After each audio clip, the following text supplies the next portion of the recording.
Hello there, ladies and gentlemen, and welcome to another edition of the MrWarrenHayes Show. I, of course, am Mr. Warren Hayes, and you are here tonight to talk about, well, to listen to me talk about professional wrestling. What am I talking about? I mean, it's not as if we're actually having a conversation. No, Jesus Christ. We're going to be talking about professional wrestling here tonight on the first Thursday of December of the year of our Lord, the blessed year, 2020. I am so happy to be out here tonight once again talking about professional wrestling. Pretty sure what y'all know what we're going to be talking about tonight. There wasn't much hype. The hype sort of makes itself created itself over the past couple of days. But yes, this is fantastic, and this is where we are tonight, right here on YouTube.com/MrWarrenHayes. Because yes, the Mr. Warren Hayes Show is recorded live every Thursday evening, 9 p.m. Eastern sharp. So, what does that mean exactly? It means that if you decide to come to the Mr. Warren Hayes Show on a Thursday evening, you get to hang out in the live chat with some fantastic people. Because we always do this in front of a live crowd who join us in the chat and who discuss, and it's a good time. It's a nice chat room, and especially if you're watching it on YouTube right here, you see just right here, you see the live chat replaying here, and you'll notice nothing but fantastic people, brilliant people, welcoming, with open arms, welcoming with open arms. People like Tim Trapper. How you doing, Tim? Good to see you. Nick Wolf as well. Hello, Nick. Patrick Mason. Good to see you. Welcome back to the chat. DGMC is here as well. How you doing, Kelly Tonjes? Hello. Thomas Goris is here as well. We've got, who else have we got? We've got, going down the list here. Am I forgetting people? No, I'm good. I'm still doing good. Benoit's here, of course. How you doing, Benoit? Mr. Fretz is in the house as well. Hello, Mr. Fretz. Evan Wright as well. Hello, Evan. Johansson, good to see you again. Wrestling Plug Inc. in the house as well. Cyclops is better than Wolverine. A very controversial. All right. Has it gotten old? Because I still get slightly entertained by it, but Cyclops is better than Wolverine. Good to see you. Cody Fosterling, good to see you as well. Pat, I said hello to Patrick Mason, one thing at a time. Hey, not too, don't pass those out too easily. Good to see everyone here tonight. So if you're watching live right now, why don't you go ahead and give the video a thumbs up? That would be very appreciated. It helps out a tremendous deal. And even if you're watching on your own accord, that kind of stuff is also fantastic. So I really do appreciate it if you do want to help out that way. And if you're listening to this on your favorite podcast application, because the Mr. Warren Hayes Show is available as an audio format as well. Well, hey, here's the thing. Give the video a like, a review, a thumbs up, whatever you can do to show some love over there. That's also very, very much appreciated. Thank you all in advance. Thank you all very, very much. I appreciate it. Let's see. Belltobells.com. Why don't we go there? Why don't you head on over there? Your Women's Wrestling Wire. Belltobells.com. BELLTOBELLES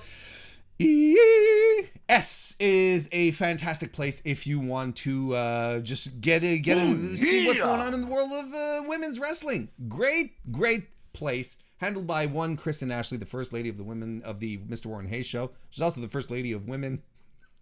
What I was talking about. And we are going to be, at Bell to Bells, we're going to be releasing our year-end award ballots. If you want to take part in that, that's going to be coming up soon. Exciting stuff.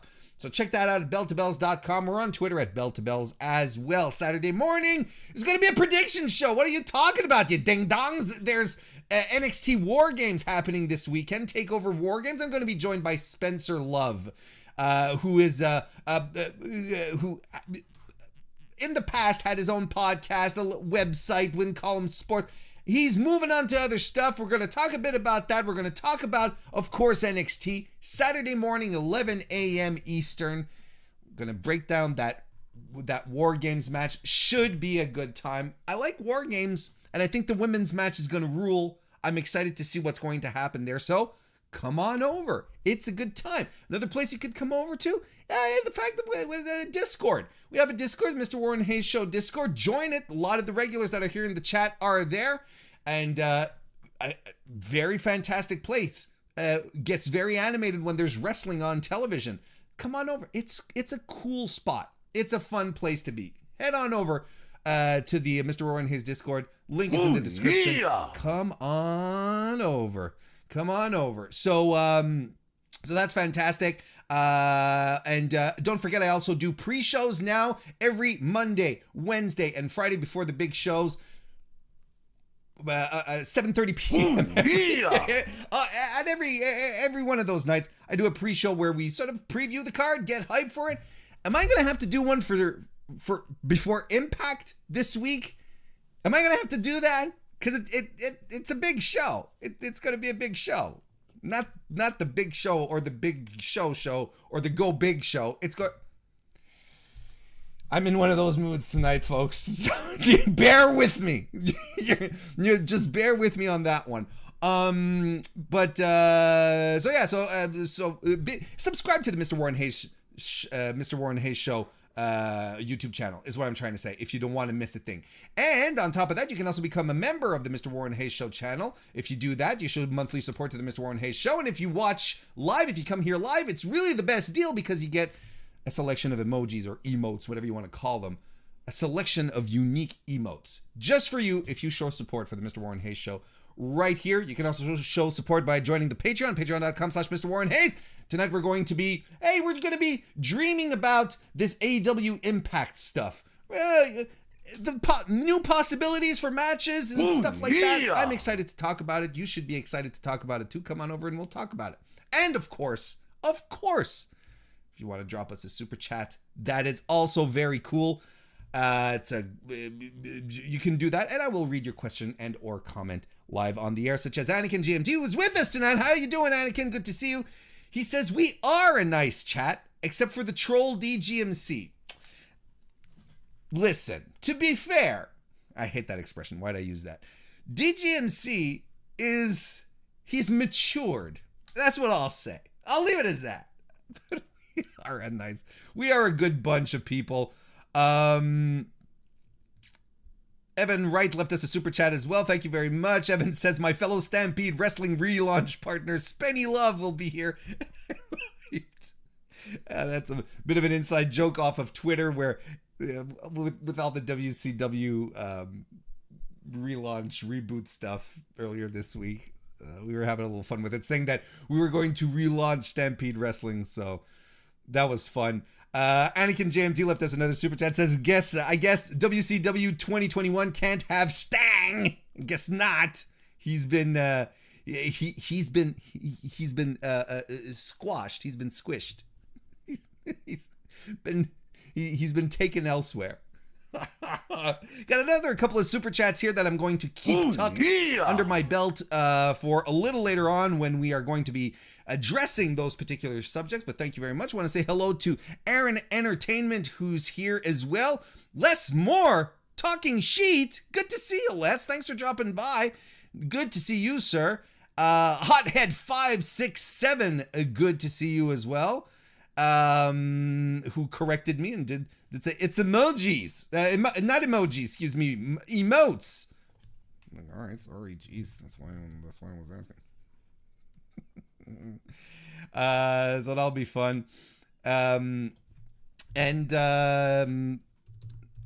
so there we go. And one more super chat before we get on to the festivities by Anakin. Yeah. See, it just popped up here. It says, reminder what Evan said last night after AEW. Winter came, and so did I. My chat, keeping it classy. God damn. All right, everyone, let's get this thing going. Let's start. You know what? Tonight is going to be a full weekly wrestling inspection, but I am not going to keep you from listening to Ben Parize's jingle. Weekly wrestling inspection. Here we go.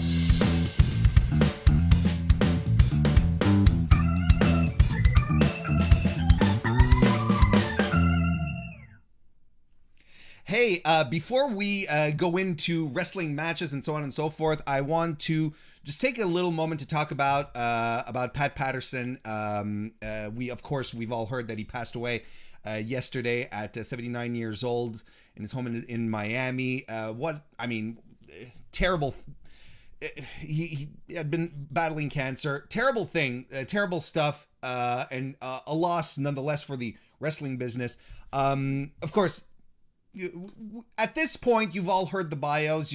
Lots of podcasts have covered it before I did. At this point, he started wrestling in 1958 in Montreal, headed to Boston a couple of years later to really break in. He was AWA Tag Team Champion with Ray Stevens before becoming WWF Intercontinental Champion in 1979 after that hard-fought tournament in Rio de Janeiro. He officially retired from in-ring competition in 1984, but of course became an integral part of WWF at the time, right? And even later on, became an integral part of their match planning and booking. He would walk through endings with most wrestlers. He was extremely hands-on, one of Vince's right-hand men for years.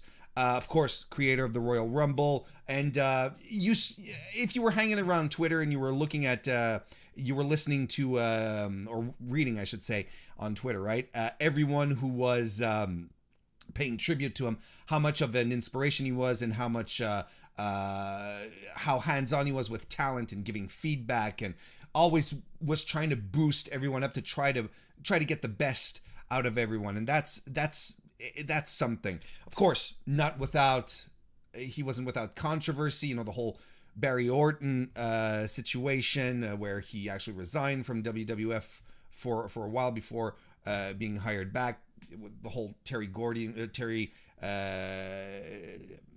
Garvin stuff. That was a whole, not without controversy, but it's hard to not say that this gentleman didn't have an impact. And as I was saying last night on the pre-stream, on the pre-show, on last night's slate, as a guy who was raised in French Canada and Quebec, I was exposed to a whole other version of Pat Patterson before the rest of the wrestling world was. On Saturday mornings, here in the province, we would have a French version of WWE Superstars. So instead of having Piper's Pit as an interview segment, since the whole thing was conducted in English, of course, we'd have Pat Patterson, who would have guests on, and he would have his little segment called The Brunch. Pat Patterson's Brunch, essentially, because it was on a Saturday morning, sometimes Sunday morning, depending. And his gimmick basically is that he would, of course, talk in French, act as the host, speak in French to the French listening crowd, but would have English-speaking wrestlers there. And since he was acting a heel, if he'd have the baby faces on, he'd insult them or make fun of them in French while being very facetious and saying, no, I'm, when speaking to them in English, saying, oh, no, I'm being cool. I'm not saying anything bad. I'm not trying to insult you. And it was the greatest thing. And I pulled one up here on YouTube, and I just like to, just so that you can see, like, the kind of stuff that I saw when I was a little kid. This was my first exposure to Pat Patterson. Pat Patterson is a legend here. Called Le Rêve du Québec. That's how he'd refer to himself as. The Quebec Dream is how he'd call himself here. Of course, a direct knockoff of Dusty, but it was all fair play, right? But here, I pulled one up for you, and I'd like to, I'll try and translate as we go along here as well, just in case, because he is talking in French, most of it. And he's, in this one here, he's interviewing, this is one of my favorites. He's interviewing Tito Santana. Let's give it a listen here. Let me pull this up over here. There we go. Moi, je suis un lutteur. Je fais seulement ça pour vous faire plaisir. Par rapport à ça, je reçois des lettres que le monde ne comprenne pas parce que je parle trop bien le français. Fait que je vais parler en so, right on his t-shirt, it's written Le Rêve du Québec. Vous l'avez l'affaire là, tout le monde va me comprendre. Mon invité cette semaine, c'est le nouveau champion intercontinental, Tito Santana. Mais avant que je lui demande une question importante, je vais lui demander ça. he's going to try and get Tito Santana to say, I'm a whiner in French. Je suis braillard means I'm a whiner. Can you just say this in French? Just say it in French. Je suis broyard. Je suis broyard. And we'd all pop, right? And we'd be like, oh, he said it. He says he's a whiner. People that you're proud to be a champion. You're exactly right, Patterson. Tito, let me ask you. Tu as déjà été lutter à Québec? Did you ever wrestle in Quebec City? No, I've never had the opportunity to wrestle in Quebec, but I'm looking forward to coming down there. I've signed a contract and I'm on my way. Il dit qu'il n'a jamais lutté à Québec, puis franchement, il va être là, mais il est pas trop excité d'y aller. Patterson's saying the opposite. He said he never wrestled in Quebec, but he's not excited to come at all. He's not looking forward to it. You know, that was his shtick. From Greg to Hammer Valentine, didn't you? That's exactly right. I won it in Baltimore on July the 6th, and it was the happiest moment in my wrestling career up to now. I enjoyed it. I love it. The belt's mine. I don't have it with me right now because Greg destroyed it after the match was over. Sure, Tito. A brand new belt made for me. On sait tout d'abord, il dit qu'il a gagné la ceinture de Greg de Hammer Valentine. On sait qu'il a volé la ceinture. And he's basically saying now, oh yeah, you're saying you won the title, you stole the title, Tito. You're a thief. Ça, c'est le gars que toutes les femmes au Québec attendent son And then now he's saying, you know, now apparently all the women in Quebec,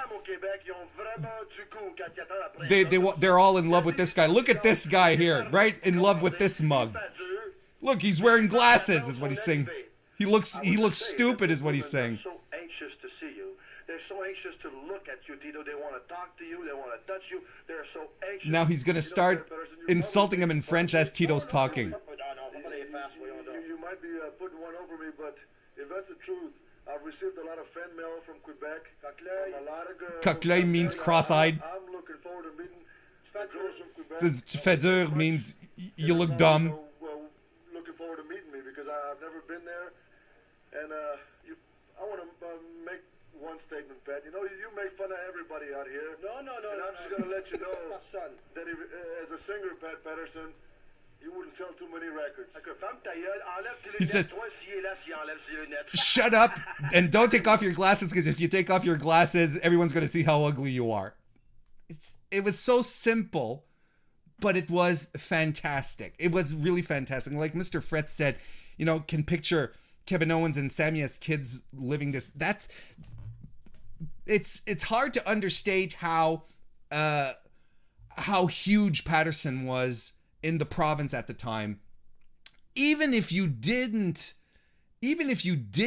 watch wrestling, you knew who Pat Patterson was. You knew what the brunch was. It was a little transcendent. So it was fantastic. And he's had classic segments with Lou Albano, who just plays along 100%. Albano's like, are you making fun of me, Patterson? You know, it's great stuff. And there's a whole YouTube channel that has a whole bunch of them on there. Hopefully I won't get demonetized for this, but it would be worth it. Tribute to Pat Patterson. May you rest in peace, you absolute champ. And condolences to his friends, his family, everyone who's close to him, and to his most loyal fans as well. I want to say hello to Tony Wiegand, who just jumped into the chat. Good to see you, Tony. So, hello and welcome to Tim and Joel Call It in the Ring. No. There's no Tim and Joel Call It in the Ring. These guys, they start before I start. Guess I forgot to press pause on the YouTube video. Hey, there you go. Shout out to those dudes. Okay, so let's start by let's start talking about some wrestling matches now as we kick this one off. Gonna gloss over a little bit the Best of Super Juniors. It's happening right now. We had a couple of matches this week. We had 2 nights of action, November 29 and December 2nd, as far as the Best of Super Juniors tournament goes. There's been quite a few matches. Of course, there's stuff I want to talk about, and I want to reserve some time to talk about it. So I'm going to keep my thoughts on the Best of Super Juniors matches short, but I think a couple of matches that you really need to watch should go as follow. On night 6, November 29, Rizuki Taguchi, of course, defeated Yumura. I always have trouble pronouncing his name. Yumura. Why do I always? And here's the thing: is that I'm here and I'm warming up and I'm going Yumura. You know, trying to get it naturally into my mouth, and then when it's time to perform, it was a great match. It's the opening match of night 6, again November 29. Great stuff. And Taguchi, my God, we talk about a whole bunch of wrestlers who are up there in age and who can still go. You know, when we talk about Chris Jericho, we talk about Minoru Suzuki, right? Those are usually our go-tos. Dustin Rhodes. But Taguchi, man, he's still wrestling a very capable light heavyweight style on top of that. And he's up with a young lion in Yumura,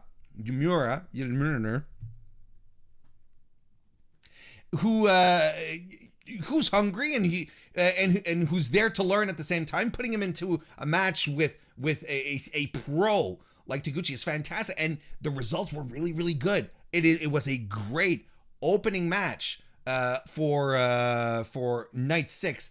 I was excited. I wasn't expecting it to be that exciting. It was really good. It was really, really good. I liked it. You should definitely check it out. And the main event of that same night, Hiromu Takahashi defeating Robbie Eagles. Was good. And the thing is that I watched it once, and I got I watched it once, and I was like, huh. And something didn't click. And you know, sometimes it could be just oh, you're watching this on an empty stomach. Oh, you're watching this while your ex is texting you stuff. And maybe you're not in the, just throwing that out there. So maybe you're not exactly in the best frame of mind to be watching wrestling at that point.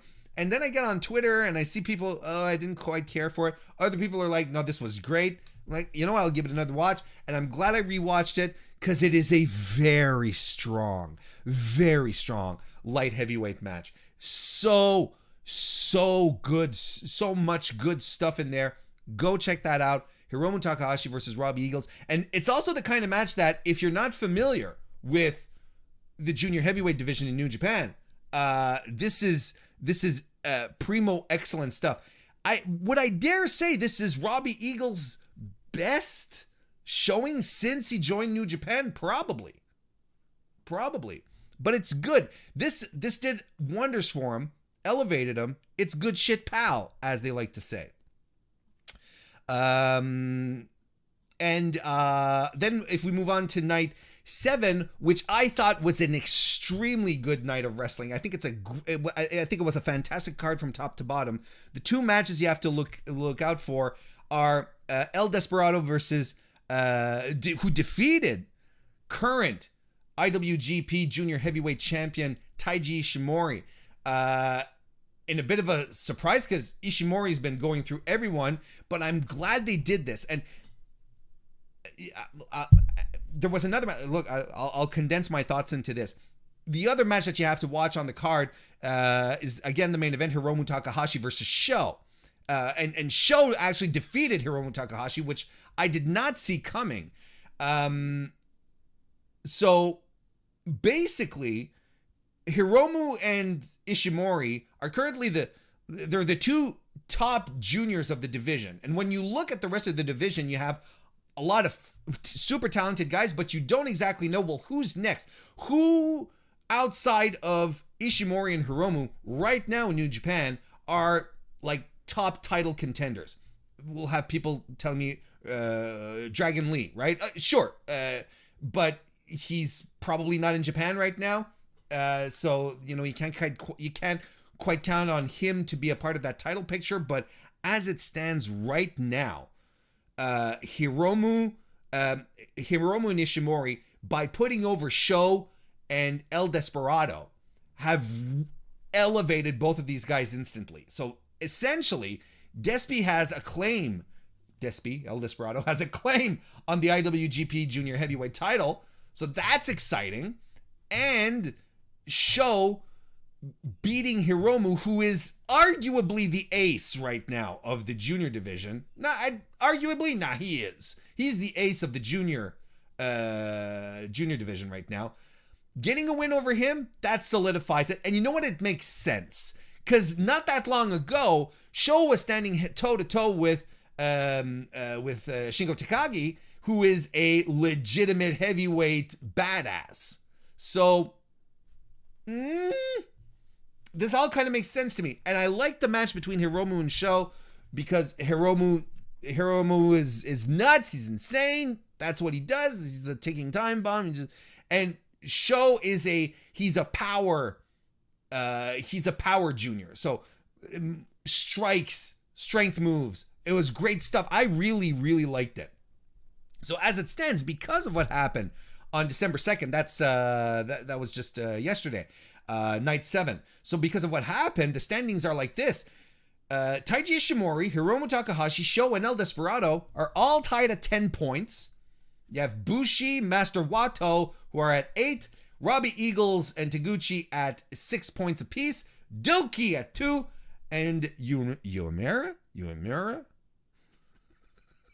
Kevin Kelly, help. Who is at 0. It's been a very entertaining tournament. Coming to an end, though, where, if I'm not mistaken, I think the last night is this weekend. So we'll be definitely diving a little deeper as we move on into next week. Evan Wright left us a couple of super chats. Thank you very much, Evan. Says Taguchi and Rocky, as in Rocky Romero, as a team last year ruled hard. They were in World Tag League, right? And World Tag League is what it is. But yeah, no, but I did watch more Tag League than I last year than I did this year, and I do remember that it was a super good it was a really entertaining tag team. Rocky is fantastic as well. He's a really good wrestler too. The other super chat that Evan left us says, I want to give Master Wato his credit. He's been good. He has. I think he got. I think he got the kinks out, the nervousness. Clearly, he's not. They're not pushing him to the top just yet. They're not going to give him these huge junior spots, but that's okay. Just coming out of the Young Lion program, he's got his gimmick. He's got, he still has his personality to forge. Blue is not a personality. Doing this, that's not a personality. I think he's great. I love him so much. It's so ridiculous. But yeah. So all that is good. He is having a good tournament, and I just splashed water in my glasses like a dope. There we go. All right, we're back. Okay, so yeah, Best Super Juniors. I mean, it's good stuff. It's good stuff. You'll never be wronged with it. But right now, night what was it? Night 7, December 2nd. Good stuff. I thought it was a good card from top to bottom. All right, let's move away from the let's stay on Cool Beans. Let's move on to SmackDown last Friday. Let's Kevin Owens and Jey Uso last week, and the whole thing. Again, look, Roman Reigns right now, it's a record that's skipping, they're just skipping away, skippity skip record. Roman Reigns is fantastic, and his whole angle with Jey Uso is great. The opening segment that they had at the start of Raw, another great promo with Roman. Jey Uso carrying the weight of the loss at Survivor Series, and it's wild because Roman is there in the ring, and he's admonishing Jey, and he's like, he made the loss matter. And I said it last week or at least, even when we were going into Survivor Series on the prediction shows, like Jey Uso is the only guy who has stakes in this match. And you look at how compelling this is. Jey was the only guy who had any stakes. He had something to prove. And I loved it. So I like how they set this up. They beat up Otis. Otis is nothing right now, which is bonkers to me. Why split up their team then if you're going to want to make a singles guy out of him and don't have anything for that's just wild to me. Anyway, this led into a match later on in the evening between Kevin Owens and Jey Uso. And you know what? It was a good one, and it's still relatively fresh. Jey Uso, the singles run, has that immense positive going for SmackDown right now, is that we're seeing we're seeing matches we've never seen or haven't seen very often. They feel fresh. And that's a big problem in WWE, as you know. Matches not getting old, always going back to the same matches. So this is good. Plus, on top of that, they're putting him on SmackDown main events as if he's been doing it for years, and I dig that. I can't blame WWE for doing this, and I can't crap on them for that. Jey is a good wrestler. He's in tune with a more contemporary style of wrestling, right? Even though he still has to go WWE style, so he's not like completely all out, but his style meshes in very much more with a contemporary crowd, and it's fresh matches. I love this. I like what they're doing there, and this was good. Hell, I like that we got a Steen breaker in this match. We got a fucking Steen breaker. When's the last time we saw that? Kevin Owens eventually gets the win after being clobbered with a chair by Jey Uso, but then after that, it's the post match here that interests us. Not that the match didn't interest us, but you know what I mean. KO beats the shit out of Jey Uso. Great post match beatdown. He chair shots Jey over and over and over again, and then he sits at the end of the commentary table, and he bam, bam, bam, and he whacks out of the table, and he's like, yeah. Calls out Roman.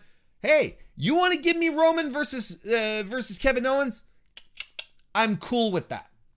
Haven't seen it in a while. It's going to feel fresh because of the role reversal, because Roman is so good, and because Kevin Owens is such a surprisingly good babyface. And Kevin Owens is a fucking good worker. So this is going to be an astoundingly good match. This is going to be great. It's crazy. It's crazy when you just reverse the roles. Look how things can change and feel interesting. This is good stuff. Of course, I don't expect Kevin Owens to win the Universal title. This is a transitional feud. Roman's going to hang on to this for a while still. But if you're going to give us a transitional feud, this one here is going to definitely be worth it. I want to say hello to Thomas Middag, who joined us in the chat. Good to see you, Thomas. I think that the MrWarrenHayes show live chat has more Thomases per capita than any other live chat. That should be my tagline moving forward. All Thomases are welcome. I mean, everyone is welcome, but especially Thomases. Michael Morgan, good to see you as well. Welcome to the chat. Let's keep the cool beans going. Serving up a feud between Bayley and Bianca Belair is perfect. This is exactly what they need to do with Bianca Belair. In fact, it's the only logical step, because you need to make this woman a star. You have to stop making her do little vignettes, and you have to make her win big matches. I still think it's a disaster that they didn't decide that they felt like they had to protect Nia Jax for some reason and didn't have her stand tall at the end of Survivor Series. I've been over this. I'm not going to rehash it. But this week here, seeing her lead, and I called this. I said they need to move into a feud with Bayley. Otherwise, what are they doing? There's no one big enough for Bianca outside of Sasha, but Sasha's the champion, and I wouldn't want Bianca to go into a title run just quite yet. Serve her up, Bayley, but of course, this has to end with Bianca getting a big, clean win over our girl Bayley. This is how it has to go. Because if all of this is Bayley shenaniganing her way to wins all the time, it's just going to hurt her.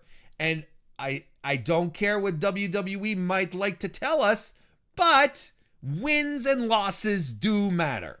No one likes to support a loser. No one does. So cross my fingers. I'm excited. This was the smartest booking step moving forward. Hello, Floman. Good to see you. And hello, Kristen Ashley, the first lady of the Mr. Warren Hayes show. Press KA in the chat to say hello to Kristen, because that's how it goes. More cool beans. I liked SmackDown this Friday. I think there was a lot of positives in it as opposed to Raw. Daniel Bryan versus Sami Zayn. I thought it was good. I was entertained by it. I like what they're doing here with. I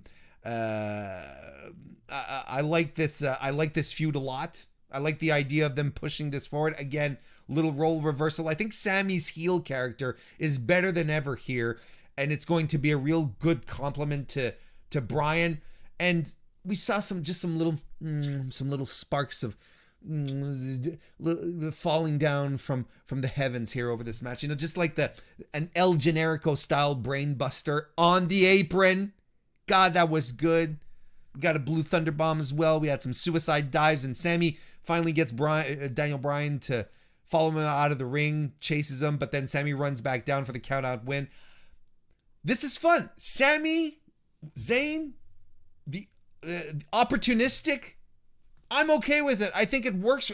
It works for him because he's going over so much in it. Like he's being so larger than life with it, right? That's fantastic. That's the reason it's working. He's like a modern day honky tonk man to a certain extent. And I mean that without all the baggage. I mean, Honky Tonk Man, the character, when he was IC champion, you hated Honky Tonk Man because he never won properly. And he had this super long IC title reign. And yet there you go. It's like, so I love this. I love what they're doing with Sammy. And, hopefully, there's another one. There's another big one that Sammy and Daniel Bryan have up their sleeve that they're just saving for a bigger stage. TLC maybe, we'll see. But this was very good. I think Sammy's been doing fantastic work, character-wise and in-ring wise, since coming back late summer. I think he's been absolutely fantastic. He's been we're all talking about Roman, but Sammy's been another great reason to watch SmackDown. All right, too many cool beans here. We got to heat up the place with some hot trash as we move on over to Monday Night Raw with the New Day and the Hurt Business that, suddenly they're still hunting for the tag titles despite losing 3 opportunities to win it. Now they're doing singles matches. Ooh la la. Now they're going to start fighting one-on-one to sort of regain the motivate or the momentum, because goddamn momentum's important.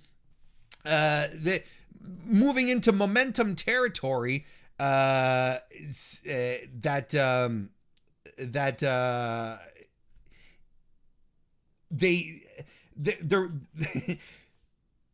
let me put it to you this way. The promo that the New Day cut when the Hurt Business were coming down, to re-challenge them in singles matches, was WWE making light of its own bad tag team booking. And it was so referential in its humor that you're like, oh, this is the last line of defense here, right? When all you have left is to make fun at your own inadequacies, your own incompetence, that's all you got left, brother. That's absolutely it. I mean, it makes sense that you get into a singles match with a tag team expert like Xavier Woods, and that he loses to Cedric Alexander, who was a singles guy. It's, to me, it makes sense that the singles guy going over the tag team guy in a singles match it works, right? It makes absolute sense. But they're continuing to revisit this match week after week after week. 2 weeks ago, we got the same match twice in one night. Now they're giving us the singles matches. This is how WWE burns us out. This is not compelling. This is not something that makes it exciting to see these guys fight over week after week after week, especially when I think they're telegraphing it pretty hard at this point that the New Day are going to drop the titles to the Hurt Business, probably at TLC at that. And then what's the Hurt Business going to do? What are Shelton Benjamin and Cedric Alexander going to do? I don't know. It doesn't make sense to me. It just doesn't. Evan Wright left us a super chat. Thank you very much. Evan says, I love seeing champions pinned every single week. Yeah, that's another thing, right? That's another thing that doesn't make sense. You want to earn a title shot, you have to beat the champions, and then if you beat the champions, they'll get your title shot. But that's what happens. That's what happens when you purge your tag team division, right? That's what happens. Yes. By the way, thank you for saying that, Kristen. Has everyone noticed my holiday flair here on stream? If you're watching live right now, isn't this nice? Don't we feel in the holiday spirit right now? I'd say we do.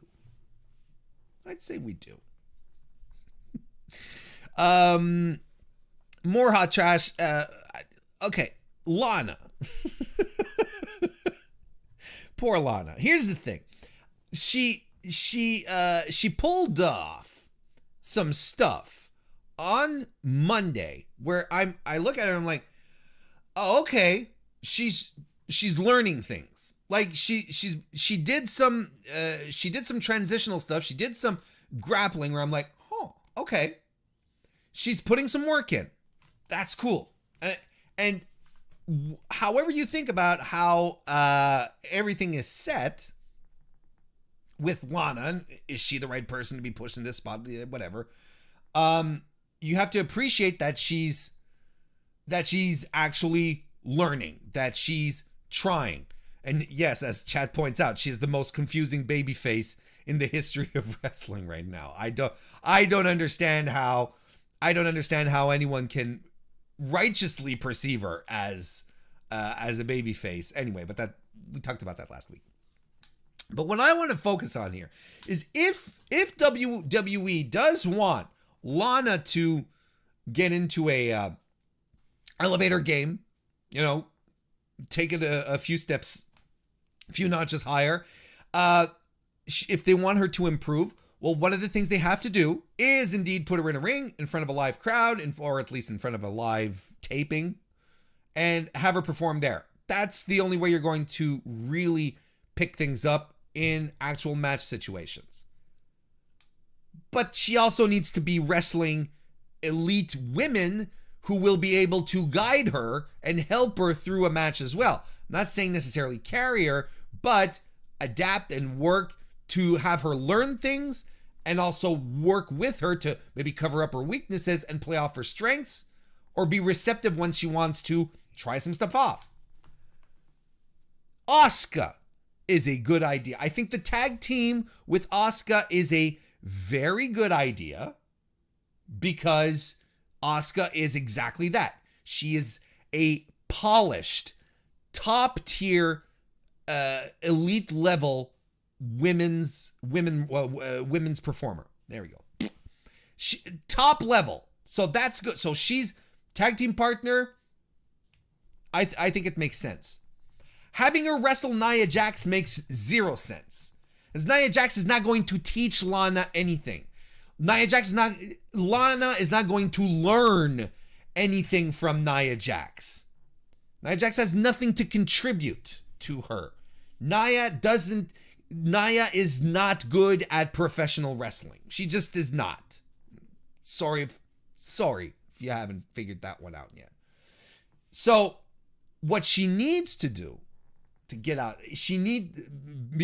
meaning Lana, she needs to have people like Asuka. She needs to wrestle people like Asuka. She needs to wrestle people like Charlotte.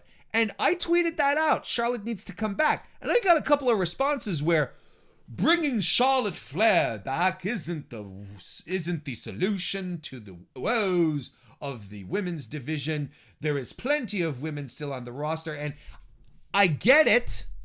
But if you have plenty of women who are all on the same level, and you can make an argument that maybe outside of Shayna Baszler and Asuka, everyone else on the roster, on the Raw side, they're all pretty much okay workers. And I feel like women like Peyton Royce, Mandy Rose, they're all poised to really take their stuff up another notch, but they have to be wrestling these they have to have elite women to compete against. If they're always fighting amongst themselves and they're all being, we're trying stuff out and they're unsure of each other, that's how a match pacing slows down. It's how it starts to look a little clunkier. Well, not being bad, but you're like, something's missing here. That's why bringing someone back like Charlotte Flair would be absolutely, positively a plus to this division on Raw right now. She has to come back for this to elevate more women, because they won't be able to go back to Charlotte and Asuka for very, very long. We don't know what's up with Becky, so they have to elevate other women. Look, the point being, I'm going around. I'm taking the long road to get to here. Your women will not improve unless they are wrestling the top tier, the top talent of your promotion or of your division. That's just basic development. If all you do is put Lana versus Nia Jax week after week, no one is going to win. Not Lana, not Nia, not the fans. It's really that simple. Evan Wright left us a super chat. Thank you very much, Evan. He says, why did Peyton Royce pin Bayley at Survivor Series? Like, where is the follow-up to that? She pinned someone who held the main title for a year. I talked about it. Absolutely. I'm with you, Evan. Absolutely. I talked about it on the stream after Survivor Series. Peyton Royce pins the longest reigning SmackDown Women's Champion. And it's like, beep. And she doesn't even get a bloody match. She's not on the same brand. That's fine. I don't give a shit. She can still come out and grab a microphone and cut promos like I pinned Bayley at Survivor Series. And not only pin Bayley clean as a sheet. Which is more than we can say for Kenny Omega last night. Am I right, fellas? Oh, hot take, WarrenHayes. We're going to talk about that in a bit. But yeah, absolutely. You know, no following up on something that is so huge like that. Cuckoo. That's what it is. Cuckoo. I don't get it. I agree with you, Evan. And thank you again for the super chat. I want to say hello to Ilias Arts, who is here. The greatest artist of the 21st century, leaving Twitter, leaving only behind his great oeuvre of works. Ilias, you bless us with your presence tonight. Thank you very much, you maestro of MS Paint. I appreciate it. Thank you for being here. I want to say hello to the Yankee Power, who's also in the chat as well. All right, let's get rid of some hot trash. Let's start talking about cool beans. The show last night, NXT no, I'm kidding. Winter is coming. AEW Dynamite. what an absolutely fantastic show, right? If there's one thing that we are blessed with the return of head-to-head wrestling competition, Wednesday nights in this case, the one thing that we're blessed with is the return of the supercard. Talked about this last night again on the pre-stream. You should come to the pre-stream, 7:30, before Raw, before AEW and NXT, and before SmackDown. Every Monday, Wednesday, Friday, a half hour before to get pumped for it. I'd say a lot of things there as well. The greatest thing is the return of the supercard. With the Halloween Havocs, the Great American Bashes, the Fighter Fests, these moments where it's like, it not quite pay-per-view, but my God, this is going to be a turning point here. You're in for something special. Jesus Christ, that we get something special. And not just the big events, but we got some great wrestling throughout. Super good edition of Dynamite last night. And anyone who still thinks that two wrestling promotions on Wednesday nights is a bad idea or whatever, it's like they're not competing. They are competing, because if they weren't competing, they wouldn't be doing shows like this. NXT wouldn't have put out a fantastic show like Halloween Havoc a couple of weeks ago, and we would not have had a fantastic, absolutely pristine show like Winter is Coming was last night.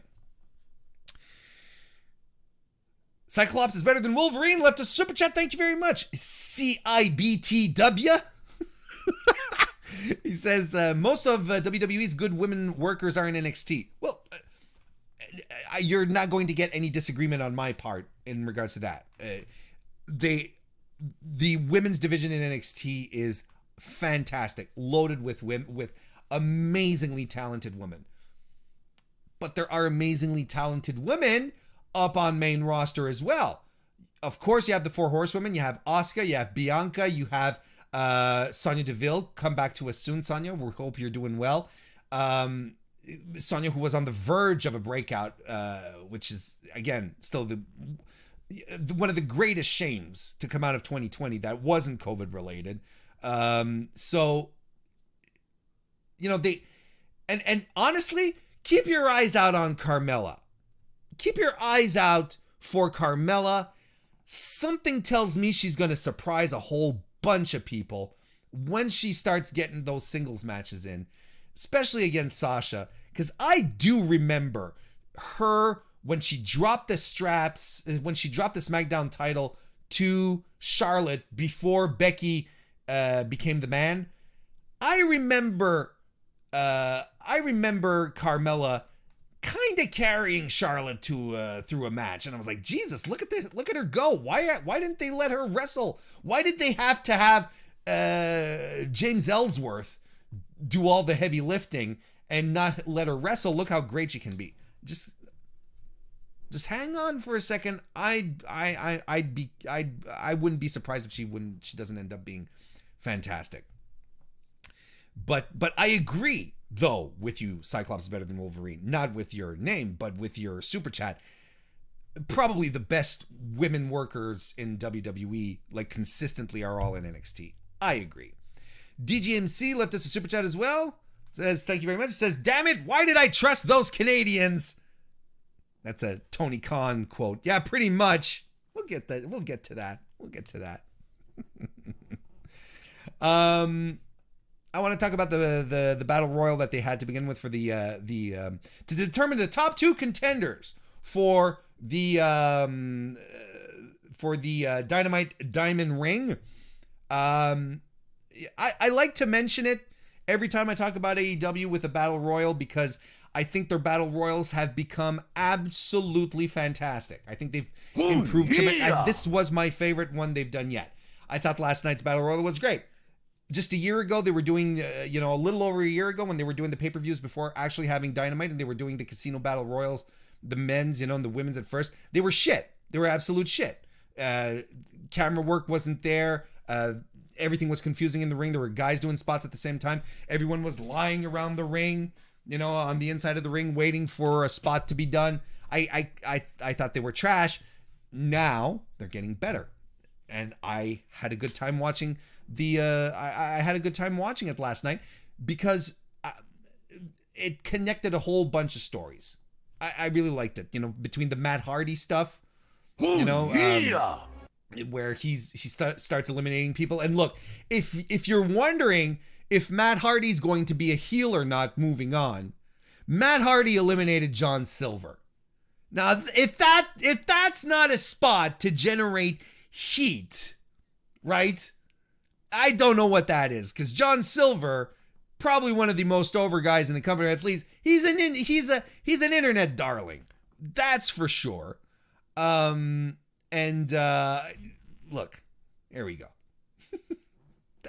I thought this was I thought it was a lot of fun. There was a lot of stuff going on here. The Dark Order saving Hangman Page, nice little touch there, adding on to that story. I thought they were going to weave Hangman into the Omega stuff at the end of the show, but clearly, what do I know about booking? No, but I like this. I like what they're doing with Hangman here in the Dark Order. I think it's fun. I like the Wardlow protecting Inner Circle members MJF and Sammy in the corner. I thought it was a nice touch. I thought that was cool too. Miro had a great showing. Eventually, the Inner Circle gang up on Miro to eliminate him. The Final Four are MJF, Wardlow, Sammy Guevara, and Jungle Boy, perennial loser babyface Jungle Boy. I'm going to start calling him that. And it's a shame. But man, I am here for the Jungle Boy singles run that will lead him to the TNT title. That's what I'm here for. I've been saying it. I've been preaching for a Jungle Boy single success. I can't wait to see it. Anyway, Sammy and Jungle Boy are on the top turnbuckle, and MJF pushes them both off. And MJF accidentally knocked Sammy off, so that kind of sucks. And MJF and Wardlow, or at least MJF thinks that he and Wardlow won the match, but Orange Cassidy wasn't eliminated. He just rolled out to the floor. So he comes in, eliminates Wardlow. We're getting MJF versus Orange next week for the ring. I hope Orange Cassidy wins it, because then the King of Sloth style with a diamond ring is something that I am looking forward to. I'm excited for that. Oh, and look at this. Cyclops is better than Wolverine left us a super chat. Thank you very much again. He says, I wasn't a fan of Orange or MJF winning. Isn't that okay? See? Conflicting opinions here in the MrWarrenHayes show. I thought this was fun, and I wasn't expecting Orange Cassidy, so that kind of surprised me, and that was cool. I don't think it would make sense that MJF should defend his title in his ring in a match. Interesting. Okay. To me, there's something very complimentary that makes sense. But chat, talk about it. I mean, this is an interesting point that he brings up. If not MJF and Orange, who? Discuss. Let's talk about it. But I thought this was good. And then there was the post match after. No, this was a little later on. After the Jericho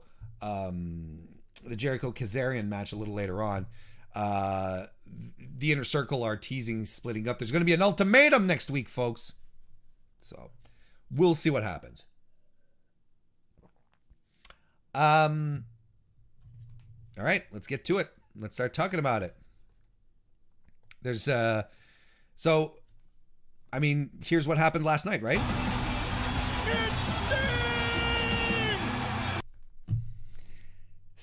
Sting is in AEW. He appeared. He's there. We knew we've known for a while that Sting was out of his WWE Legends contract. All his merchandise disappeared from WWEshop.com. A lot of people were expecting him to show up, but it's kind of it's kind of a shock because I don't think anyone was expecting it. Yeah, again, on my pre-show yesterday, I was like, you know what? I think Shaq is going to show up. Because they sort of have to add a little fuel to that fire, right? They sort of have to keep the flames going on that one. But we got Sting instead, who showed up after the match between Cody Rhodes and Darby Allin versus Team Taz, Powerhouse Hobbs and Ricky Starks, which was a fine match. It was okay. It was good. Lights go off, everything. You see there's snow that starts to fall. You see Sting appeared on the Tron, and he comes out in full crow attire. He's got the baseball bat, and he stares everyone in the ring down. Not gonna lie, got a little bit of a shiver when he was staring at Darby Allin. He was like, wait, are you my son? Kind of thing, that I like that because I said, Darby in the stands with the TNT title, or even before that, just looking at the match, like Darby Allin is pulling off his best Sting impression right now. Look at what happened here. That was absolutely fantastic. So a lot of people are excited, and I popped. I was like, oh my God, he's showing up there, right? And it's cool, and I'll tell you why. Here's one of the reasons why I think a lot of people really got excited about this. I think it's mostly due to the fact that you have these legends of the business, like absolute you cannot not call Sting a true to form legend in the business of professional wrestling. Being able to go and have a presence and be important somewhere other than WWE. And I think that says a lot. And I think it's something that's good for AEW because it does legitimize the promotion when they do that kind of stuff. When they're able to attract Hall of Famers, classic fellas, and eventually ladies too, let's keep our fingers crossed, who will come. Well, I mean, they've done it with Medusa, but Medusa goes all over the place. She's been all over, and that's fine. That's cool. It does help create a sense of legitimacy to the promotion. It's not just a fly-by-night thing. And it definitely doesn't feel like, it's just all the old guys coming together in another promotion to do their thing. I'm not going to name any names here.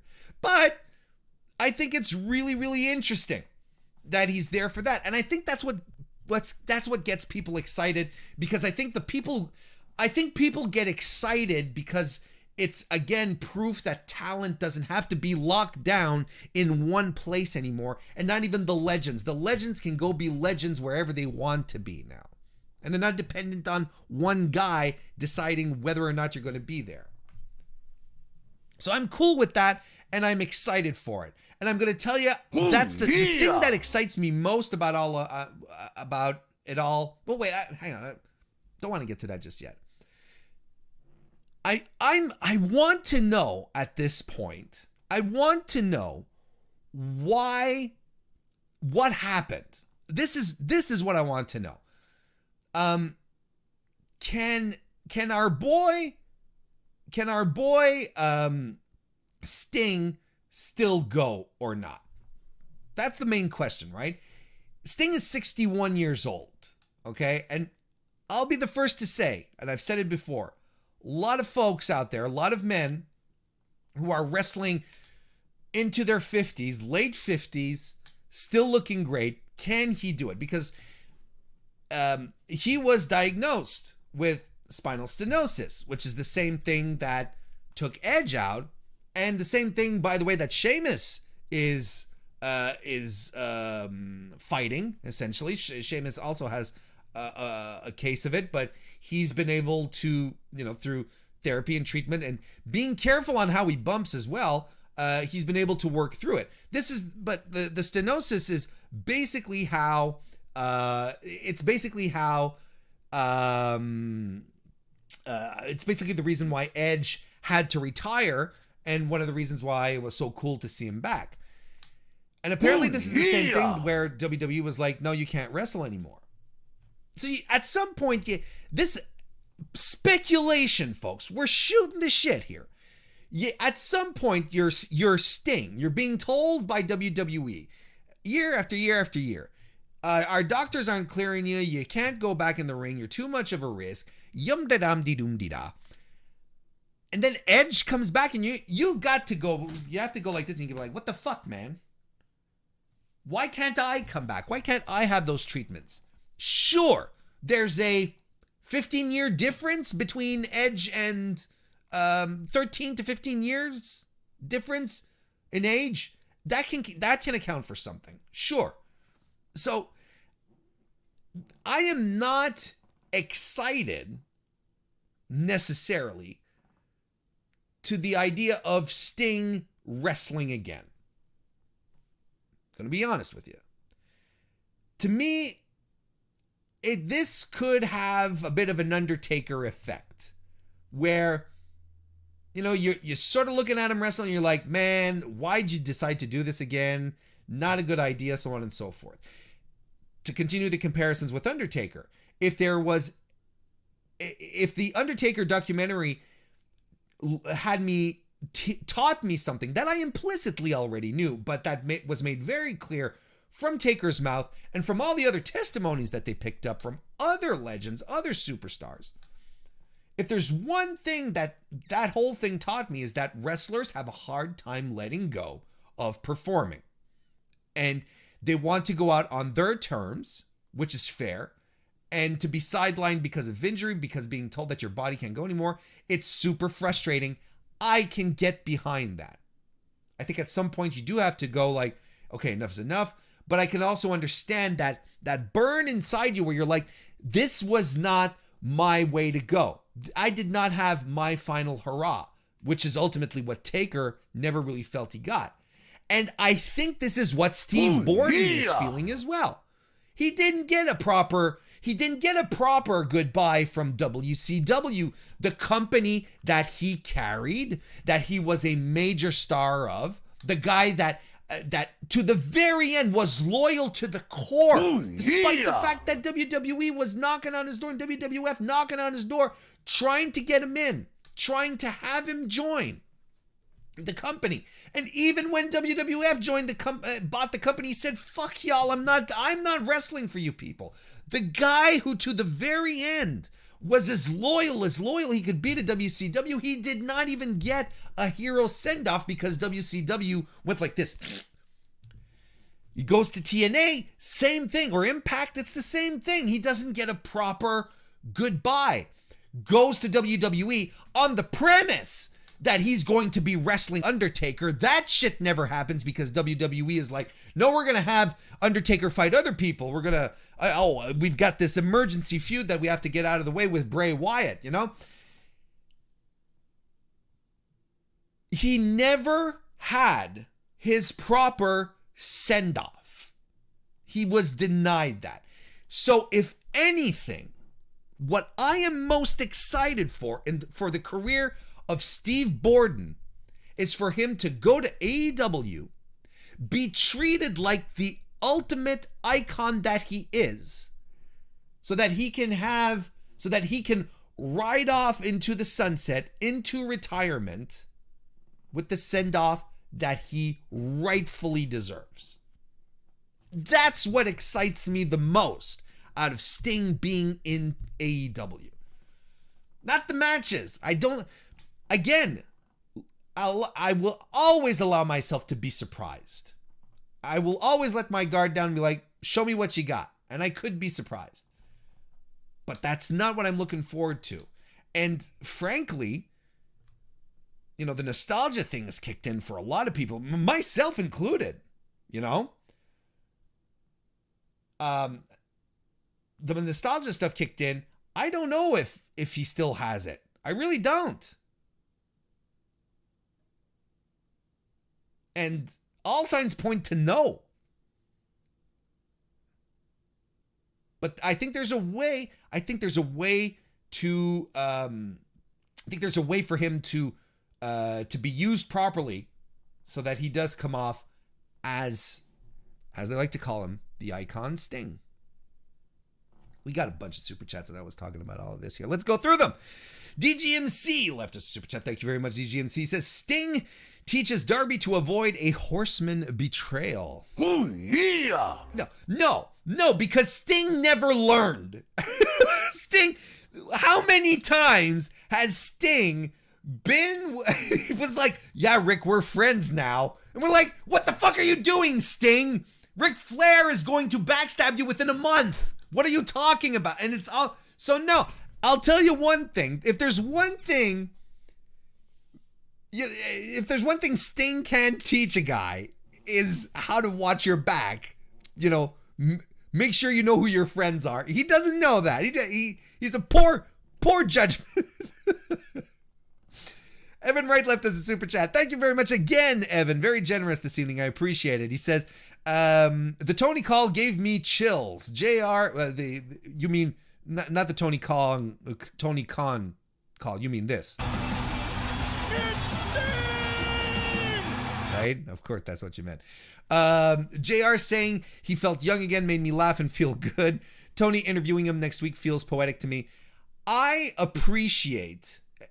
thank you again, Evan. And I appreciate, I will even add on top of that, because I'm in agreement with your statements, the fact that they let Shivani do the call. Excalibur, JR, like, Tony, I think it makes sense that you do this. I think it was an extremely class act thing to do. I agree. And you know what? Here's what I'm excited for. Now, the next thing I want on my Tony Schiavone hit list, I want him to pull out a greatest night in the history of our sport call. That's the next thing I need. And I think it'll be complete. Evan Wright with another super chat again. Thank you very much. Says Sting is the definition of wrestling alternative. Do you mean because of the way he's dressed? Because, you know, like, there's been a lot of sour arguments out there. You know, it's like, the old men bring. It all depends what they want to do with them, right? It all depends. I would assume that people in AEW will not put Sting in a position where he has to go out and wrestle a match and be competitive and interesting if he can't do it. Unlike WWF and Bill Goldberg, who just all lie to each other in perpetuity in regards to one man's given talent at this point in his lifetime. J.K. Schwell left us a super chat as well. Thank you very much, J.K. Schwell. Good to see you as well. Says, Sting lights off surprise is slightly cooler than Spears lights off surprises. Good point. Very close, though. Also, Shivani's call on that was sweet. It was amazing. And it's going to be one of these defining things for AEW. And good for them. Good for them to be able to be racking up these big moments as well. Evan left us another super chat. Thank you again, Evan. Says, put Sting in a 6-man tag. Cover his weaknesses. Sure. That's a great way. It's an absolutely great way to go about it. Just have him come in for one hot tag, couple of stinger splashes, a scorpion deathlock, ba-boom. Look, it's going to be a lot more exciting than a Matt Cardona hot tag and a 6-man tag. Anakin JMT left us a super chat. Thank you again, Anakin. He says, didn't Sting almost get intentionally decapitated internally decapitated during his Rollins match? Yep, that's the problem, actually. That's actually where it was after that match where they were like, you can't do this anymore. You're done. That is correct, sir. Thank you for the super chat. J.K. Schwall, again, left us another super chat. Thank you very much. Again, says AEW has a great track record of determining whether or not guys are medically cleared to wrestle. Ooh, that's a little bit of a burn there. I think their on-the-fly determinations are a little iffy. But look, let's not forget, Tony Khan a couple of weeks ago, about a month ago, said that they're revising their procedures and their policies and so on and so forth. And Tony Khan, if you're listening to this, the invitation is still open. I would love to discuss that with you, because I think that as fans who love the talent that work for you, we'd love to know what you're doing to protect them further during the matches. See what you've learned from your mistakes, how you're and the situations that occurred. What you're doing to make sure that these unfortunate situations don't happen again, the ones that you definitely have control over. Invitation, the door is still open, Tony Khan. It'd be my pleasure to have you and just chat about that. Civil, right? I'm not looking to drag you or anything. Because as a fan, I am very, very, very interested. And I think that that level of transparency would be fantastic. I think it would be fantastic. Something that certain other companies aren't so transparent about, if you know what I'm talking about. DGMC left us another super chat again. Thank you, DGMC. It says Batman Beyond, Sting as old Bruce. Oh my God, and Darby as Terry. Oh, my heart just skipped a beat. Thank you, DGMC. Who was calling you a troll at the start of the show here? What a great and apt comparison. Nick Wolf left us a super chat as well. Thank you very much. Says Cody begs to Tony Khan, get RoboCop! Spring is coming. Spring has sprung. Oh, full circle on that one. Jesus. It's good stuff. Thank you for that. That funny. I like that. So hello to Acer5000 who joined us in the chat. So we're at that moment. This is the one we're going to talk about. We're at the big one. Kenny Omega defeated Jon Moxley to become the new AEW Heavyweight World Champion. I loved this match until the ending. We'll get to that one thing at a time. But I loved the pace of the match. And I was in the Discord watching this with everyone. And what a beautiful... It was also a defining evening for the Discord at the same time. You guys really should join. It was a lovely, lovely moment that we all shared together. Link is in the description. Come join us. It was a good time last night. And I tweeted, because the pace started very deliberate, a lot of ground game. And I said, I swear, if anyone on Twitter right now, or even in here, but not in the Discord, I know no one would say that, says, oh, this is boring, 8 minutes in, I'll be like, Jesus Christ, these guys are about to go 20-25 minutes. This is the pace that has to be built. It's like, now you have to learn how a main event, big time, 25-30 minute match has to be built. If you're going to sit here and 8 minutes in saying, this is boring shit. Thankfully, I didn't hear any of that. I was about to explode. Anyway, the pace was absolutely fantastic. I loved it. I thought it was great. And the match, at first, like, grounded, very much a brawl, brutal, a mock style match to begin with. Then Kenny started hitting his high impact moves, right? We got the V triggers, we got the snapdragons, we got the V trigger to Moxley, who was doing a suicide dive, and I was like, yes, this is good stuff. Tiger Driver 98, German suplexes by Mox. We got 3 paradigm shifts from Moxley during this, and one of them was a high angle one. Couldn't get the job done. We even got one of those paradigm shifts on the concrete. Now this is where it starts, right?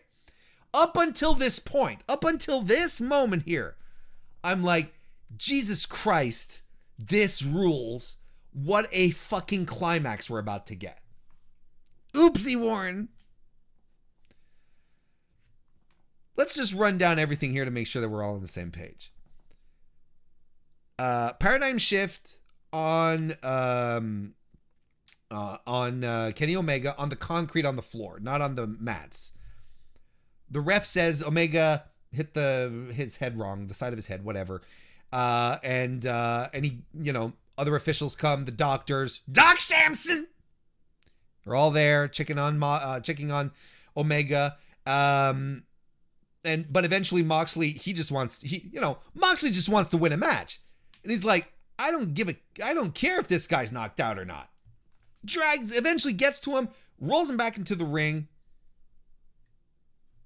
gets on top of him, goes for some ground and pound. Don Callis, who's at ringside, he was commentating, right? Don Callis went to check on Omega as well. He has a microphone. He jumps up on the stage, has a microphone. He says, Omega is hurt. John turns around, shoves Callis to the ground, but Omega gets the microphone that Callis had, and he clocks John Moxley over the forehead. Mox blades, starts bleeding, and then, I love this segment, don't get me wrong, Omega pulls his knee pad down, running V-trigger, another one right to Moxley's, to the side of his head that looked fantastic. Another one to the back of the head. Another one in the head, to the head in the corner. He pulls John up, sends him into the corner face first, picks him up on his shoulders, and a one-winged angel. Which, by the way, Tony Schiavone said during the match, no one has ever kicked out of a one-winged angel. This is false.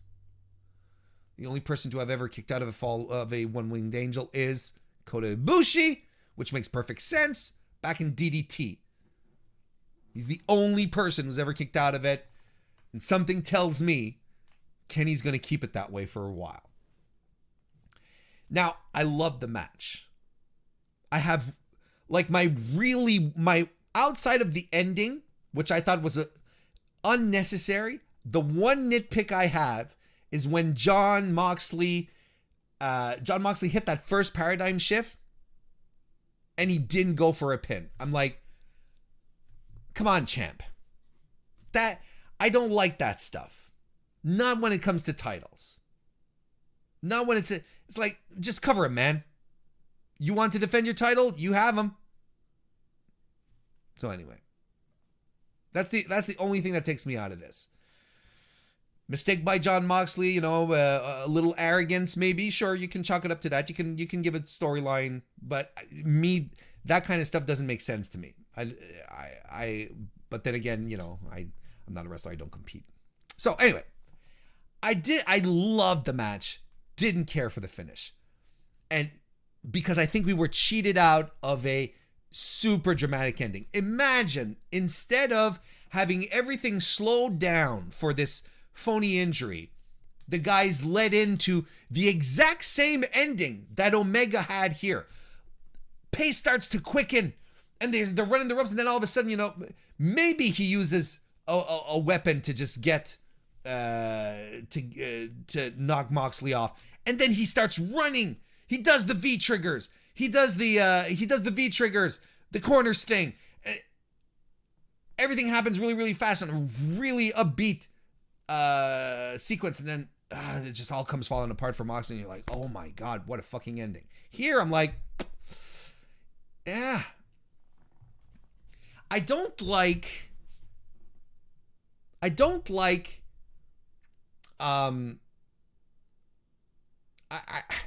like it when your champions, when your top guys win decisively. And that's just me, right? When there's a decisive, clear win. Now, I get it. Maybe I'm not supposed to like the ending because Kenny Omega is a heel. I understand it. But I think there's still a way. I don't think Kenny Omega needs to resort to chicken shit. To resort to chicken shit tactics to win a match either. Otherwise you still need some strong heels. You still need some guys where you're like, oh, okay, this, he's going to win out of skill alone kind of thing. It's possible.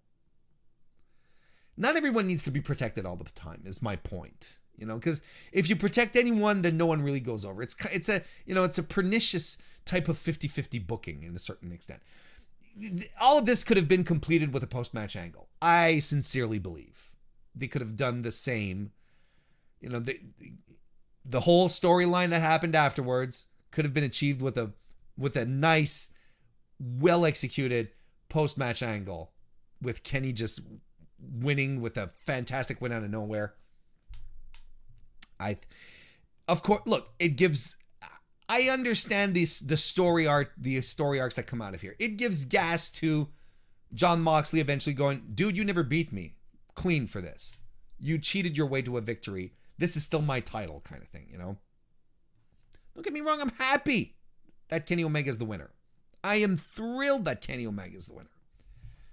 I think it's a good place for AEW to be. I think it makes sense. And you know what? Their super cards moving forward are going to have that aura of unpredictability, right? They're going to be like, hey, you know what? Anything can happen here. We got a world championship title switch on television, on free TV. That's a big deal. I like it. So, of course, the post-match angle happens where you have... So what happens after? Don Callis runs off with Kenny Omega. They get into a limousine that was waiting for them, and Don Callis says, "You're going to find out next Tuesday what's going on here tonight." And then people are gonna, and then it's Marvez, Alex Marvez. He says, "Wait, you mean Dynamite's on Wednesdays? No, Tuesdays on Impact." And my jaw dropped to the fucking floor when I heard that. This is an evening where Sting appeared on television on AEW, where Kenny Omega wins a world title, and I lose my shit when the words Impact Wrestling are muttered, and I said. And Don Callis is telling us that Kenny Omega is going to be on it next Tuesday.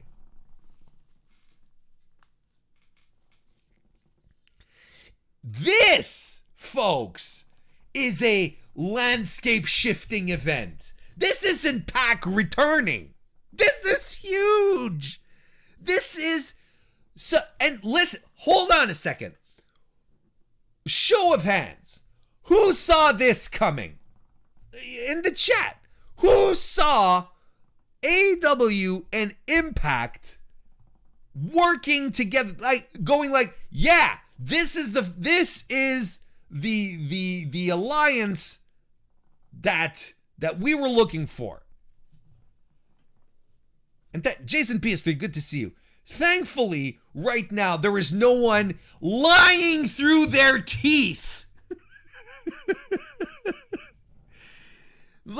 No, DGMC, you did not see it coming. No, sir, you did not. You did not see AEW and Impact working together. No one saw this coming.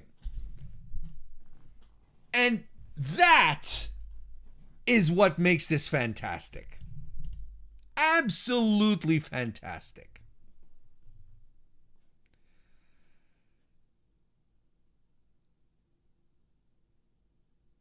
I'm curious to see what's going to happen. And here's the thing. We got the reports, right? There were like 4 people who knew in AEW that Sting was coming back. And what I've been told is that even less people knew about the angle, about what was going to happen that night.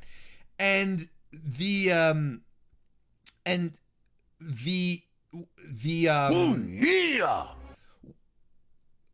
you could tell, like, there was a lot of talent, especially on the Impact side, who were like, wait, what the fuck is going on? Jordan Grace was like, she was on Twitter going, I don't know what's going on, but I am all for it. And then she started listing off matches that she wants to see with AEW women and Impact women.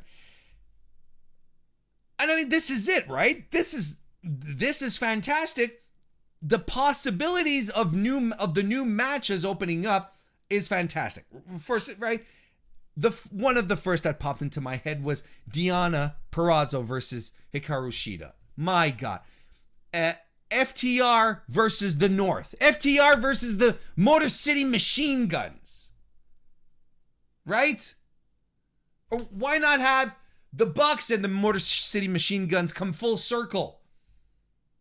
And then you think back and you're like, oh, look at what they did a couple of weeks ago with the Bucks, talking about how the Motor City Machine Guns, when they were talking about Top Flight, the Motor City Machine Guns did that to us when we were in TNA. I'm like, motherfucker, they were dropping hints.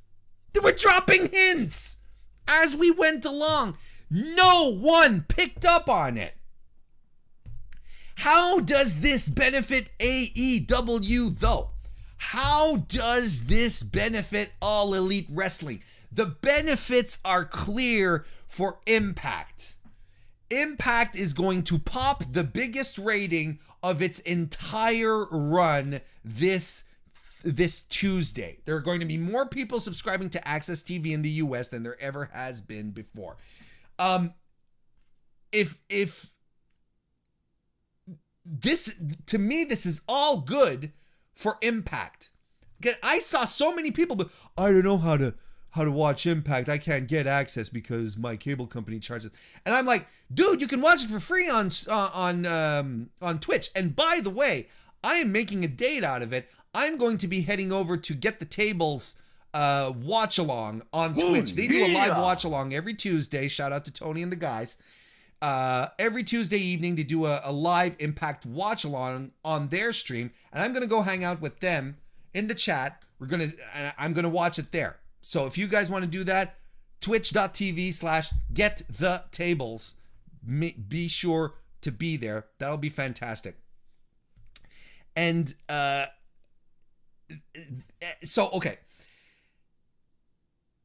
so the benefits for Impact, is what I'm trying to say, are immediate. They're obvious. I think this is great for them.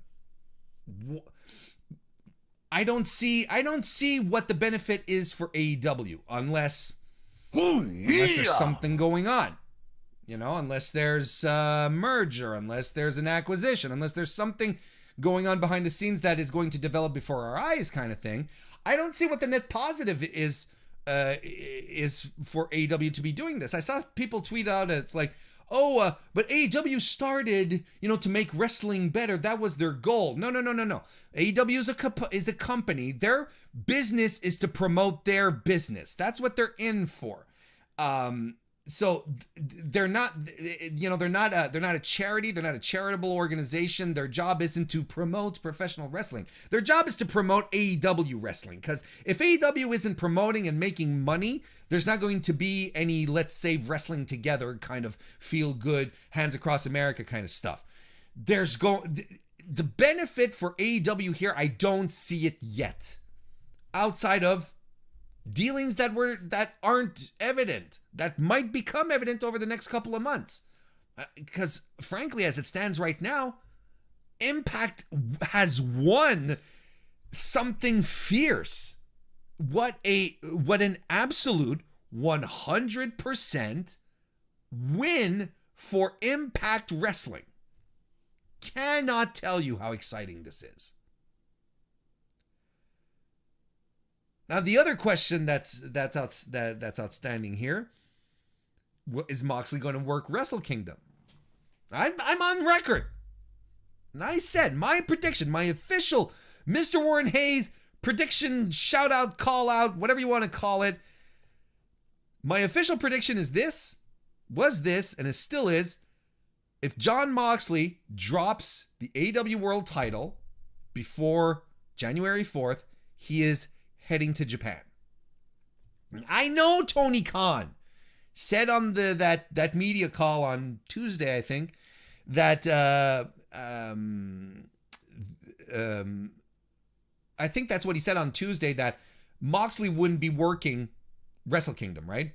Which I think is a smart move, because if he had said on the if he had said on the call that Moxley is going to work Wrestle Kingdom, he might have telegraphed the finish to his big main event on Wednesday. So I think it's a smart move. And right up until New Japan Pro Wrestling comes out and says, Jon Moxley, we are stripping you of the IWGP US title because you haven't defended it. Until that happens, I am still of the belief that Jon Moxley is going to fly to Japan and defend the title against Kenta. It's a money match in Japan. Moxley is over in Japan. They love him. And Kenta would benefit tremendously by beating him. If there's one thing that you just want, have Kenta finally strip Moxley of the title. I really think, more than ever at this point, that this is exactly what's going to happen. I really do. I think Moxley more than ever is going to head to Japan to do this. I've heard the stories. I don't know if you listened to Tama's Island, that our boy Ross Berman works on. The Tama was explaining how difficult it was, to get out of the United States and head into Japan with the COVID, right, and everything. How complex the whole situation is, and I'm sure it is complicated. I'm convinced it is, and I'm pretty sure Japan has some very strict quarantine rules, but complex does not mean impossible. You know what I mean? And frankly, you take John off of television for a while. Maybe he goes off and he gets a little salty at AEW. That'd be a nice little line. Get him off TV. Let this simmer and bring it back. I think sometimes we fail to, what's the word I'm looking for? We fail to appreciate a wrestler being absent off of television. There's this thought that, week after week they have to be on TV. Sometimes just a couple of weeks off, a couple of months off, they come back, makes the heart grow fonder, right? I think this is a given. Like, I don't know what's going on with Brody Lee, but when he's going to come back, it's going to be a big time thing, and he's going to get a lot of heat back. So you do that with Moxley for a while. Anyway, I'm more convinced than ever that they're moving forward with Moxley in Japan. So there we go. Let's, we got a bunch of super chats here, folks. Let's get through them. And I want to thank you all so much tonight. You've been extremely generous with all those super chats. I really appreciate it, everyone. Thank you so much. Let's start with Nick Wolf, who left us a super chat. Thank you very much. It says, AEW partners with who? If it's not New Japan, who cares? Tony Khan helping out Omega's fellow Canuck friends. Cody Rhodes collecting old wrestlers like toys. That's a good sum up of everything. I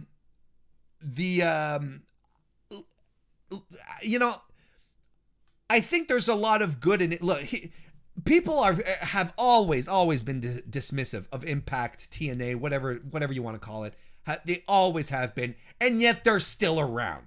I think I've sat through more discussions on the death of TNA and the impending doom of TNA, the impending death of Impact, than I've sat through funerals, actual funerals. I might be slightly exaggerating, but the point is that they're still here.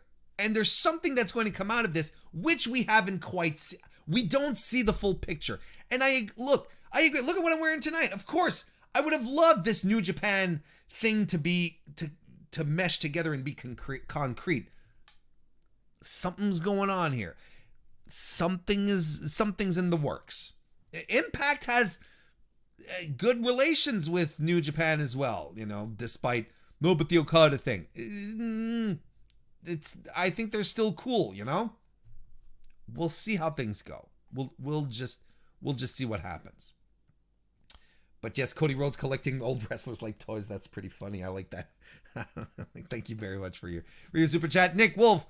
JK Schwal left us a super chat again. Thank you very much, JK. He says, excited for Kenny's first appearance to be on Access TV with Josh Matthews on the call and no fans.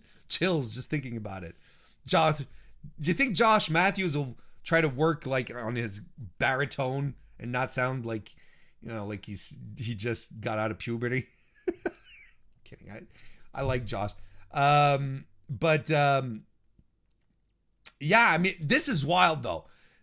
the AEW World Champion, his first television appearance since winning the title, is going to be on another network, on another program.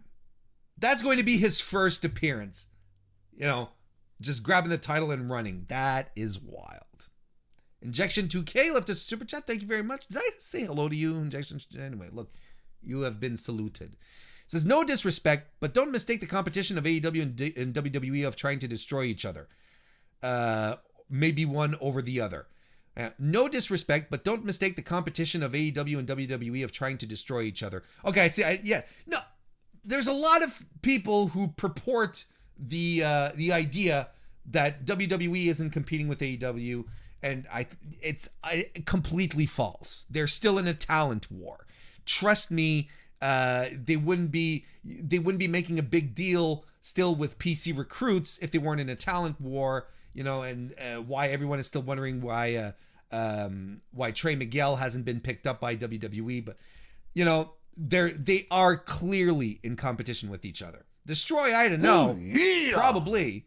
But look, the point is, AEW and WWE having head-to-head competition on Wednesday nights is good for us. Because look at what we get. We get what we got last night. That's our reward for sitting through WWE stands and AEW stands on Twitter. That we, at the end of the rainbow, the shit rainbow that is Stan Twitter,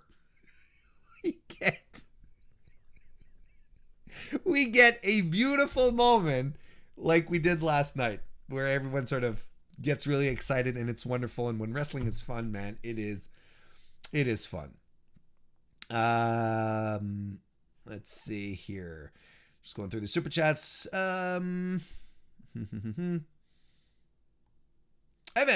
there we go. Evan Wright left us a super chat. Thank you very much, Evan. He says, Lance Archer and Lucha Bros versus Eddie Kingston, Butcher, and the Blade. Hose, please. That's happening next week, and I applaud this booking. That's going to be a lot of fun. I think Lance Archer. Do you feel the switch that they're doing in Lance Archer's character? Slight, but just interesting enough to not keep him like, you know, stone-faced and always mean. I like what they're easing him into. I dig it. I like it. It's good stuff. DGMC left us a super chat. Thank you very much, DGMC. Says, Sami Callihan's my new pick for Mox's attacker, by the way. You know what? I hadn't thought about that stuff. I had not thought about how it might be impact people who attack Jon Moxley. That'd be, I mean, the Callahan thing would be fantastic, right? It'd be fantastic. Eddie Edwards? No, maybe not Eddie Edwards. No, that's good. I like that. It's a good call. Anakin JMT left us a super chat. Thank you very much, Anakin. He says, anything can happen in the WWEWF. Pretty much. That's what it felt like last night. Just on your toes. Stay on your toes. Don't blink or you're going to miss it. Or at least don't blink. If you blink for 5 minutes, then you'll miss it. Connor McCabe, how you doing? Welcome to the chat. Heavy J, good to see you as well. And Dave, good guy Dave, good to see you. I'm going long tonight and we got more people coming in. Maybe I should stay long or on. No, this is exceptional tonight because there was a lot of good stuff to talk about. So Nick Wolf left another super chat. Thank you very much, Nick. He says, so for Christmas, Tony Khan bought Cody a Sting. Kenny got a third-rate wrestling promotion. Jesus Christ. What do the Bucks get? Do they have any friends that need jobs? Oh, that's funny. I like that. You kind of feel like the Bucks got shafted in this, right? They have their tag team titles. They're happy. Thank you very much for that. That's funny. I appreciate that. Anakin JMT left another super chat. Thank you again. He says, Callis said Tuesday, so I thought he meant dark. That's right. Yeah.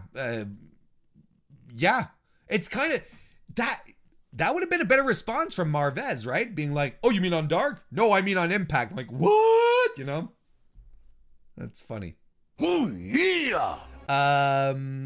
Evan Wright left us a super chat again. Thank you very much. Says, inject Hangman Page versus Cowboy James Storm directly into my veins. Sure. Yeah.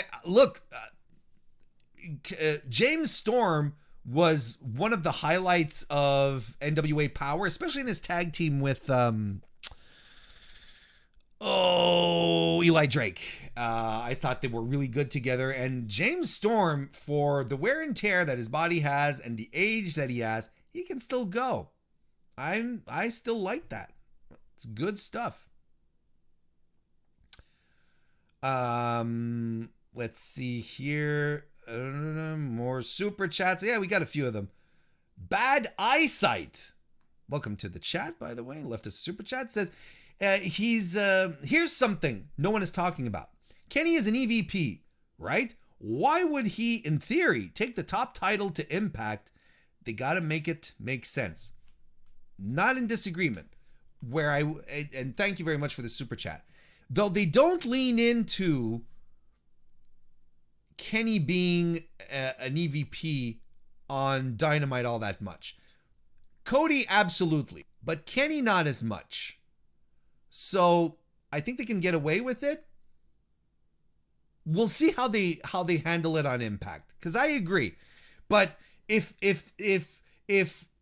Kenny was perceived in the same way Cody is on Dynamite, because Cody himself said with that Taz promo last week, he said himself, okay, management is here, what's up? You know, we know he's, the most executive of all the executives, I guess.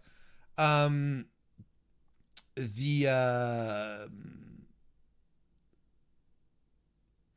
he goes to Impact like that, like, I don't feel like they need to explain it all that much, but maybe they'll do it.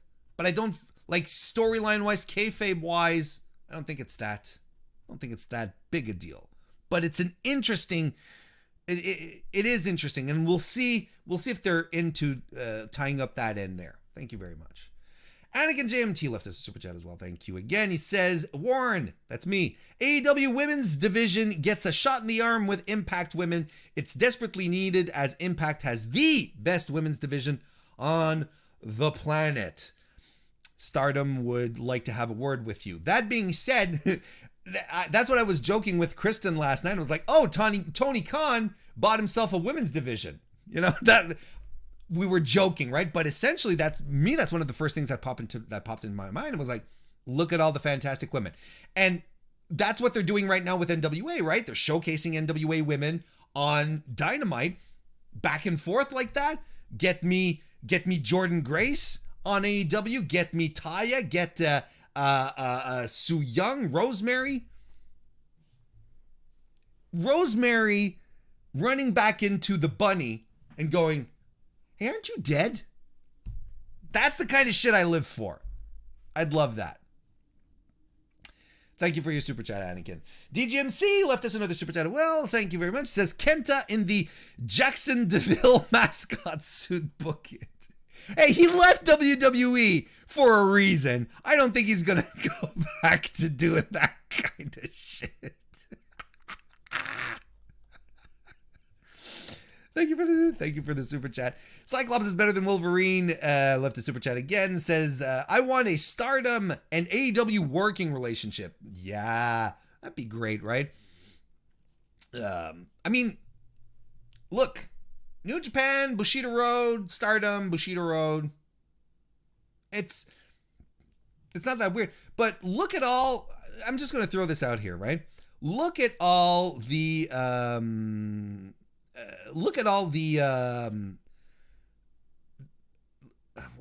what was the word? Look at all the criticism. That's the word I was looking for. That AEW got, by pushing Riho and still by pushing Shida.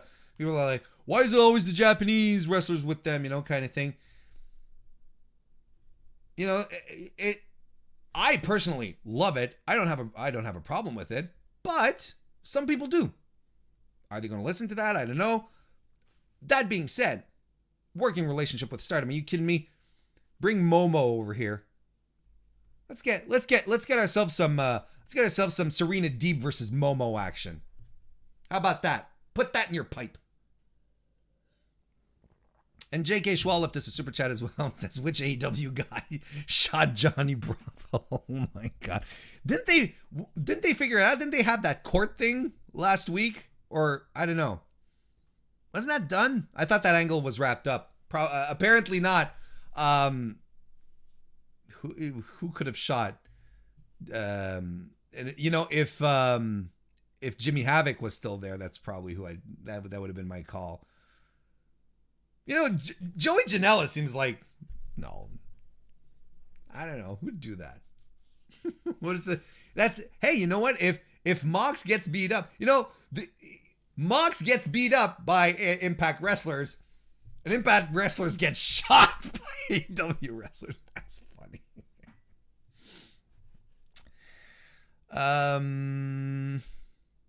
Evan, I left you. There was an Impact super chat you left a little higher that I might have missed. You say, which, let me see. Hangman and Cody and Hangman and James Storm. I talked about it. I'm making sure I don't miss it. Archer, that was an Impact related. Which one was it, Evan?